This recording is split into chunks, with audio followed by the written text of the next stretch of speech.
Hello students, कैसे हैं आप? आई होप आप अच्छे होंगे। तो आज स्टूडेंट्स हम डिस्कशन करेंगे क्लास 10th के सेकंड चैप्टर के बारे में, जिसका नाम है बहुपद।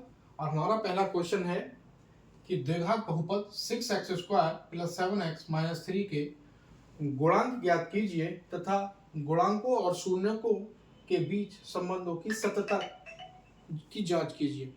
तो स्टूडेंट्स, इसमें दो चीज हमें ज्ञात करने को दे रखी हैं। एक हमें ज्ञात करना है शून्यंक ज्ञात करना है इस बहुपद के, और शून्यंकों को के बीच संबंधों की सत्यता भी हमें जांच करनी है। तो पहले हम इसके शून्यंक ज्ञात कर लेते हैं। तो कैसे करते हैं? तो स्टूडेंट्स, इस बहुपद को हम मान लेंगे, माना px equal to 6x² plus 7x-3। ठीक है स्टूडेंट्स, अब इसको हम कुछ इस तरीके से लिख लेंगे। इसकी 6 की और 7 की हम मल्टीप्लाई करके देख लेंगे। जो x के गुणांक में होता है और जो लास्ट में हमारा होता है उसकी हम मल्टीप्लाई करके देख लेते हैं। तो ये हमारा आ रहा है 6 3 18। अब स्टूडेंट्स, इस बीच वाले को हमें इस तरीके से तोड़ना है कि अगर हम इसे जोड़ें या घटाएं तो हमें 7x मिले, लेकिन हम इसकी मल्टीप्लाई करें तो हमें जो इसकी और इसकी मल्टीप्लाई की है हमें सेम मिले। ठीक है स्टूडेंट्स, जैसे अब हम इसे लिख लेंगे 6 और 3 की मल्टीप्लाई आई है हमारा 18। तो हम इसको आपको लिख के दिखा देते हैं कैसे लिखेंगे। 6x² प्लस यहाँ 7 को हम लिख सकते हैं स्टूडेंट्स 9 माइनस 2x-3। अब 9 की अगर 2 से मल्टीप्लाई करेंगे तो हमें 18 मिल रहा है, और 9 में से 2 जाएगा तो हमें 7 मिल रहा है। ठीक है स्टूडेंट्स, अब इस x की मल्टीप्लाई हम ब्रैकेट खोल के अंदर कर देंगे। तो 6x² प्लस x की मल्टीप्लाई 9 में होगा तो 9x, माइनस x की मल्टीप्लाई 2 में होगा तो 2x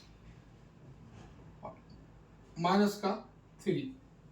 ठीक है स्टूडेंट्स, अब इसमें से हम दोनों में से कॉमन ले लेंगे। तो यहां से हम कॉमन लेंगे 2x, तो यहां से हम स्टूडेंट 2x लेंगे तो यहाँ हमारे यहाँ से सॉरी हम लेंगे 3x कॉमन।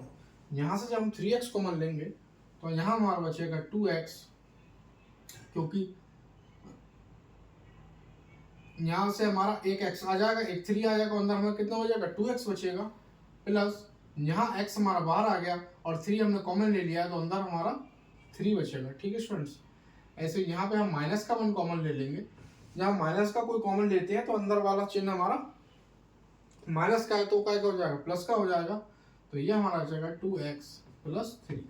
ठीक है स्टूडेंट, तो एक हमारा यह आ गया 2x प्लस 3, और एक आ गया हमें 3x माइनस 1। अब स्टूडेंट, इसके हम शून्य ज्ञात कर लेंगे। तो शून्य ज्ञात करने के लिए हम इसको किसके इक्वल रख लेंगे, 0 के इक्वल रख लेंगे।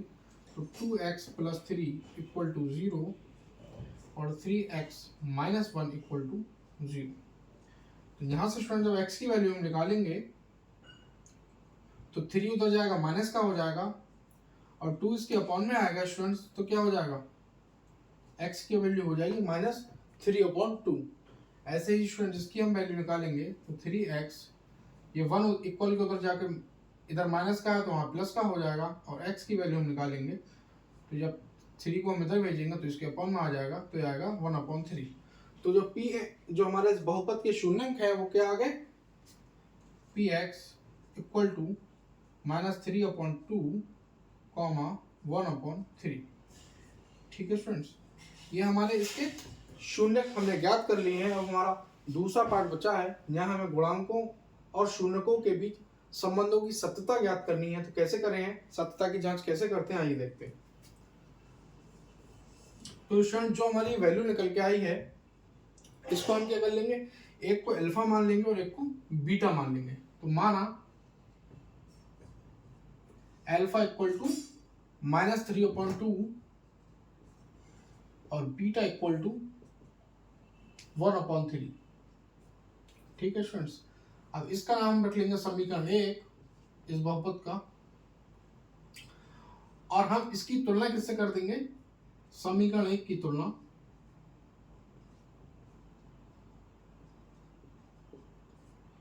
ax² plus bx plus c से इसकी हम क्या कर देंगे, तुलना कर देंगे से समीकरण 1 से तुलना कर देंगे a x square plus b x plus c की। तो स्टूडेंट्स हमें क्या मिलेगा, यहाँ एक्स स्क्वायर है, यहाँ एक्स स्क्वायर है, तो यहाँ पे बहुपद में एक ही जगह पे हमारा क्या है, यहाँ एक ही जगह पे क्या है इसमें 6, तो यहाँ से हमें एक ही वैल्यू मिल जाएगी 6। ऐसे स्टूडेंट्स यहाँ x की जगह पे x है, v की जगह पे क्या है 7, तो v की वैल्यू हमें मिल गई 7। ऐसे ही स्टूडेंट्स यहाँ c की जगह पे हमारा क्या है -3, तो हम लिख लेंगे c की वैल्यू -3। ठीक है स्टूडेंट्स, अब हम क्या करेंगे, शून्यकों का क्या कर लेंगे, एक बार हम योग कर लेंगे और एक बार गुणनखंड कर लेंगे। तो शून्यकों का योग का मतलब होता है स्टूडेंट जोड़ से, तो हमने क्या है अल्फा बीटा को हम जोड़ लेंगे, यहाँ अल्फा प्लस बीटा। ठीक है स्टूडेंट, तो अल्फा की वैल्यू हमारी -3/2 और बीटा की वैल्यू है हमारी 1/3। ठीक है स्टूडेंट, तो इसका एलसीएम हम ले लेंगे, तो इसका एलसीएम आ जाएगा 6, जब इसका एलसीएम 6 आ जाएगा तो -3 और इसकी मल्टीप्लाई इधर हो जाएगी, तो हो जाएगा हमारा 3 2 है, तो 2 की मल्टीप्लाई इधर होगी, 3 दूनी 6 प्लस इस 2 की मल्टीप्लाई इधर होगी, 3 की मल्टीप्लाई तो 3 हो जाएगा। तो स्टूडेंट यहाँ से हमारा कितना बचेगा, -3/6। ठीक है स्टूडेंट्स, अब आप देख लीजिए यहाँ -3 किसकी वैल्यू है, c की वैल्यू, तो इस -3 की जगह हम लिख सकते हैं c। और स्टूडेंट्स नीचे 6 किसकी वैल्यू, a की वैल्यू, तो इस 6 की जगह पे लिख सकते हैं हम a। तो ये स्टूडेंट्स हमने सत्यापित कर दिया, कायगा शून्यकों का योग अल्फा प्लस बीटा करके हमने उसको क्या कर दिया, सत्यापित कर दिया। जो वैल्यू आई, तो जो हमारी a की b की c की वैल्यू है उसी के अकॉर्डिंग हमने उसको लिख रखा है। अब स्टूडेंट इसका हमने योग करके देख लिया, अब हम इसकी मल्टीप्लाई करके देखेंगे। तो शून्यकों की का गुणनफल, तो अल्फा बीटा की हम मल्टीप्लाई करेंगे, अल्फा मल्टीप्लाई बीटा, तो ये स्टूडेंट्स हमारा हो जाएगा -3/2 मल्टीप्लाई 1/3। तो स्टूडेंट्स क्या होगा हमारा, इस 3 से ये 3 हमारा कैंसल हो जाएगा, तो हमारे पास बचेगा -1/2। अब ये हमारा -1/2 बचा, इसकी जगह पे हम क्या लिख सकते हैं, इसकी जगह पे हम स्टूडेंट्स क्या लिखेंगे, तो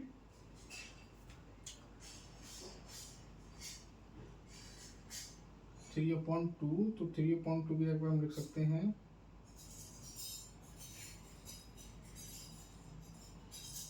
इसको स्टूडेंट हम डिवाइड नहीं करेंगे, हम काटेंगे नहीं, इसको हम इस तरीके से लिख लेंगे कुछ।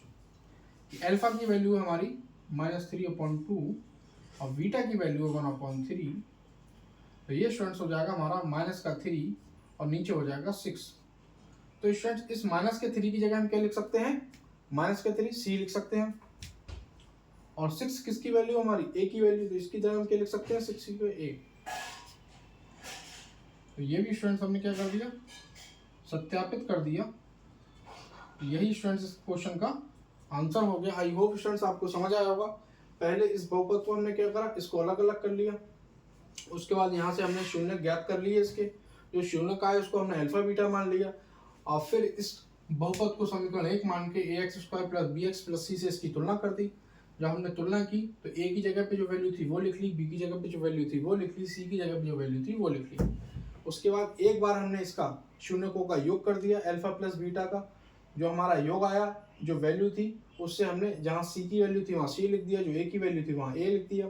फिर हमने शून्यकों का गुणनफल कर दिया, और गुणा करने पे जो हमें वैल्यू मिली, तो जो -3 किसकी वैल्यू थी, c की, तो c लिख दिया, 6 वैल्यू थी a की, तो a लिख दिया। तो यही हमें सत्यापित करना था। आई होप स्टूडेंट्स आपको ये समझ आया होगा। अब हम चलते हैं इसके नेक्स्ट क्वेश्चन की तरफ।